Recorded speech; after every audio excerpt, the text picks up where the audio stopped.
गोष्ट तेनालीरामांची सांगितली मी सगळ्यांना? सांगितली का? मोठ्याने एकदा हो म्हणा. कोण सांगते बरं गोष्टी रूपात मला परत? कोण सांगते? बरं चला आपण विठूकडून ही गोष्ट ऐकूयात. त्याला जर काही नाही आलं तर तुम्ही पण सांगायची. हां चला सुरू कर. एक आटपाट नगर होतं. हां त्यात एक आटपाट नगर होतं. त्यात कृष्णदेवरायाचे कृष्णदेवराय कोण होते? राजे. कोण होते? राजे. छान. सांग पुढं. कृष्णदेवराय हे राजे होते. त्यांना रामला ते प्रश्न विचारायचे. बर. म्हणजे तेनालीराम कोण होता? त्यांचा सेवक. त्यांचा सेवक. बर. हां सांग पुढे. पुन्हा काय व्हायचं पुढे सांगा. घोडावर जात होते. हां राज्याची पाहणी करण्यासाठी चालले होते. बर. मग काय झालं? शेतकरी भेटले. शेतकरी डायरेक्ट भेटला का? हां मग सांगा. राजे म्हणले सगळ्यात जास्त मान कोण आहे? बर. हां त्याला राम विचारलं. त्याला राम म्हणला सगळ्यात जास्त मान तुम्हीच आहेत. बर. हा? महान म्हणजे काय मग? मान म्हणजे सगळ्यात मोठा. सर्वात श्रेष्ठ आणि सर्वात हुशार. बरोबर आहे. हां पुन्हा राजाने विचारला की माझ्यावरून जास्त श्रेष्ठ कोण आहे? बर. कुणाला विचारलं रे? कुणाला विचारलं? तेनालीरामांना. हां त्यानं राम म्हणला की मी तुम्हाला असं उत्तर मी नंतर देईन. आणि पुन्हा ते पुढे गेले. त्यांना एक शेतकरी दिसला. शेतकरी काय करत होता रे? विहीर खोदत होता. शेतकरी काय करत होता? विहीर खोदत होता. बरोबर आहे. हा मग पुढे काय झालं बरं? विहीर खोदत होता. एवढा मग्न होता की त्याला कळलं बी नाही. त्याजवळ राजे येऊन थांबले. तर बर. पुन्हा त्यानं राम म्हणला सगळ्यात जास्त सर्वश्रेष्ठ हे शेतकरी आहे. बर.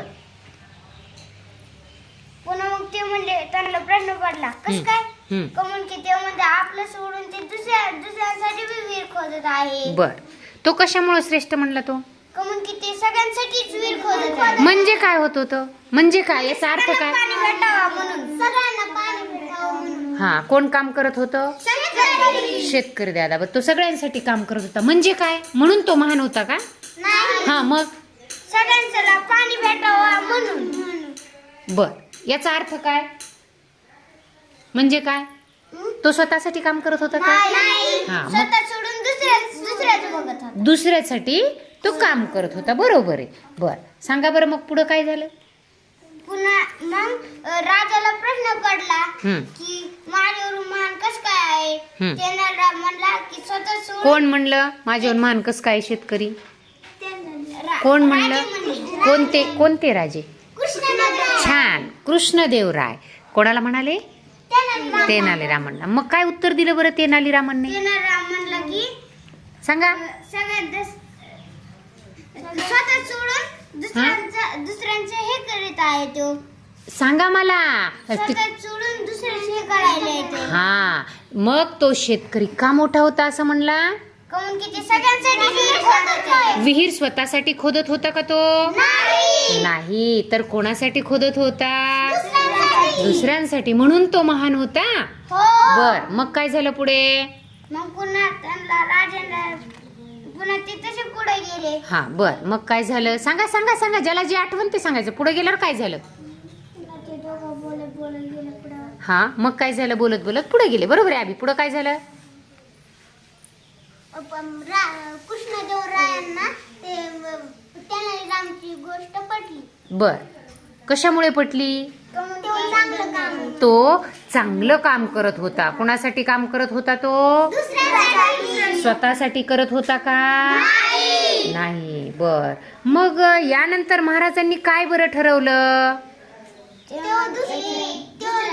दुसऱ्यांसाठी काय काय करता येईल ते त्याचा विचार करू लागले. हा मग राजांनी पुन्हा याच्यानंतर विचार केला की अरे आपल्याला सुद्धा आणखी प्रजेसाठी आपल्या काय काय करता येईल. केला की नाही विचार? हा मग या गोष्टीवरून या पाठावरून आपल्याला काय बरं शिकायला मिळतं? आपण दुसऱ्यांना मदत करावी. आणखी दुसऱ्यांनी मदत केली पण आपण भी मदत करावी. बर. दुसऱ्यांनी मदत केली तर आपण पण मदत करावी. वा वा वा. छान. आणखी आणखी पुन्हा त्यांना बी आनंद वाटावा. बर, त्यांना आनंद वाटा. बघा, सगळ्यांसाठी आपण सगळ्यांनी त्या शेतकऱ्याची मदत करावी. सगळ्यांची आपण आपल्या परीने आपण मदत केली पाहिजे. जसं की शेतकरी विहीर सगळ्यांसाठी खोदत होता. छान. तुमच्यासाठी एकदा शाबासकी घ्या बरं. वा वा. बघा, माझ्या ह्या तिसरीच्या मुलांनी गोष्टीरूप हा पाठ आपल्या सगळ्यांसमोर सगळ्यांसाठी सादर केलेला आहे. आवडली गोष्ट ना मग?